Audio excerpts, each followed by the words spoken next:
Alors effectivement, le processus est long parce que l'indemnisation définitive n'interviendra que lorsque l'état de la victime sera stabilisé, c'est-à-dire souvent de nombreuses années après l'accident lui-même.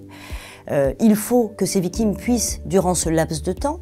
obtenir des provisions, c'est-à-dire des avances à valoir sur leur indemnisation définitive, lesquelles avances vont naturellement leur permettre de pouvoir faire face à leurs frais, aux pertes de revenus qu'elles seront susceptibles d'avoir, ainsi qu'à l'acquisition, par exemple, de matériel, de prothèses, tous ces frais-là qu'elles vont être contraintes d'exposer durant ce laps de temps.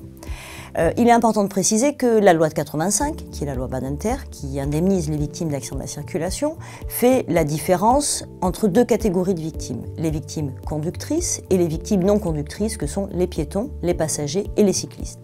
Pour les victimes conductrices, la loi de 85 impose que nous soyons en possession du procès-verbal de police, parce que c'est ce document-là, qui est une pièce maîtresse en matière d'accident de la circulation, c'est ce document qui va déterminer les circonstances de l'accident et donc les responsabilités. Donc pour les victimes conductrices, nous sommes contraints d'attendre d'être en possession de ce document pour enclencher le processus de versement de provisions. En revanche, pour les victimes non conductrices, la loi dispose que pour cette catégorie de victimes-là, le droit à indemnisation est automatiquement consacré du moment même de l'accident. Ce qui est en soi bien plus confortable finalement parce que pour ces victimes-là, les victimes non conductrices, le processus indemnitaire peut être entrepris du moment même de l'accident sans avoir besoin d'être en possession du procès-verbal de police.